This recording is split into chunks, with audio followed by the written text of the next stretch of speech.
തിരുവനന്തപുരം നഗരസഭയ്ക്ക് മുന്നിൽ സമരം ചെയ്യുന്ന ശുചീകരണ തൊഴിലാളികളെ ജാതി പറഞ്ഞ് അധിക്ഷേപിച്ചുവെന്ന ആരോപണം നിഷേധിച്ച നഗരസഭ ആരോഗ്യകാര്യ standing committee chairperson Gayathri Babu ആരെയും അപമാനിച്ചിട്ടില്ല എന്നും ഉന്നത ഉദ്യോഗസ്ഥർ വരെ യോഗത്തിൽ പങ്കെടുത്തിരുന്നുവെന്നും ഗായത്രി ബാബു പറഞ്ഞു. ശുചീകരണ തൊഴിലാളികളെ ഏറ്റെടുക്കാൻ നഗരസഭ തയ്യാറാണ്.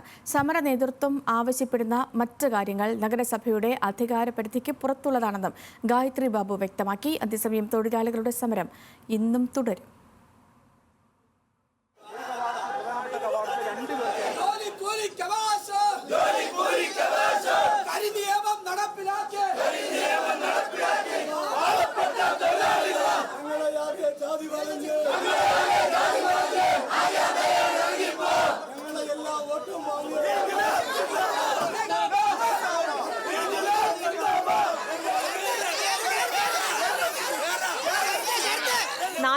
ദിവസമായി തിരുവനന്തപുരം നഗരസഭയ്ക്ക് മുന്നിൽ തുടരുന്ന ശുചീകരണ തൊഴിലാളികളുടെ സമരം ഒത്തുതീർക്കുന്നതിന് ലേബർ കമ്മീഷണർ വിളിച്ച യോഗത്തിലാണ് ആരോഗ്യകാര്യ standing committee chairperson Gayathri Babu ജാതീയമായി അധിക്ഷേപിച്ചെന്ന് സമരക്കാർ ആരോപിച്ചത്.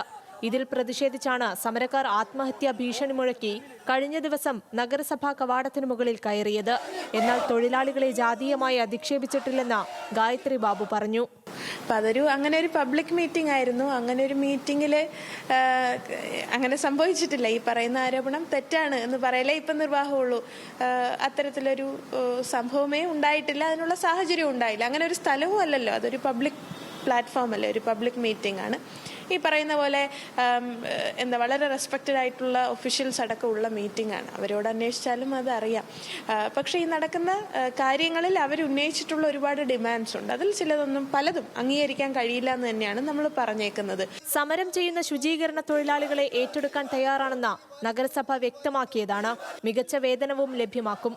എന്നാൽ സമര നേതൃത്വം ചില പ്രത്യേക താല്പര്യങ്ങൾ കൊണ്ട് അതിന് തയ്യാറാകുന്നില്ല. ഈ പറയുന്ന 300ഓളം തൊഴിലാളികളും നമ്മുടെ ഭാഗമാകണമെന്നും ഹരിതകർമ്മസേന എന്ന കുടക്കീഴിലേക്ക് അവരെത്തണമെന്നും അഭ്യർത്ഥനയാണ് നഗരസഭ മുന്നോട്ട് വെച്ചത്. പക്ഷെ അതിനെന്തുകൊണ്ടോ സമര നേതൃത്വം തയ്യാറാകുന്നില്ല. ഒരുപക്ഷെ സമരത്തിൽ പങ്കെടുക്കുന്ന വളരെ സാധാരണക്കാരായിട്ടുള്ള സ്ത്രീകളടക്കമുള്ള തൊഴിലാളികളാണ്. അവർ ഈ നാറുന്ന മാലിന്യം കൈകാര്യം ചെയ്യണം എന്നത് ഒരിക്കലും നഗരസഭയ്ക്ക് അംഗീകരിക്കാൻ കഴിയുന്ന കാര്യമല്ല. അപ്പം നമ്മുടെ നാടിന്റെ ഒരു ചരിത്രം പരിശോധിച്ചാൽ തന്നെ കേരളത്തിൽ തോട്ടിപ്പണി അടക്കം അവസാനിപ്പിച്ചൊരു നാടാണ് നമ്മുടേത്. അതായത് മാനുഷികപരമായ പരിഗണന പോലും നൽകാൻ കഴിയാത്ത തൊഴിൽ ആളുകൾ ചെയ്യണം എന്നത് ഒരിക്കലും അങ്ങനെ ഒരു സ്റ്റാൻഡ് സർക്കാരിനോ നഗരസഭയ്ക്കോ എടുക്കാൻ കഴിയില്ല.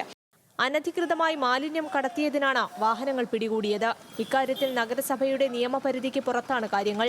സമരക്കാർക്ക് കോടതിയെ സമീപിക്കാമെന്നും ഗായത്രി ബാബു വ്യക്തമാക്കി. അതേസമയം ശുചീകരണ തൊഴിലാളികളുടെ സമരം ഇന്നും പുരോഗമിക്കുകയാണ്. ആവശ്യങ്ങൾ അംഗീകരിക്കാതെ പിന്നോട്ടില്ലെന്ന നിലപാടിലാണ് തൊഴിലാളികൾ. ന്യൂസ് മലയാളം, തിരുവനന്തപുരം.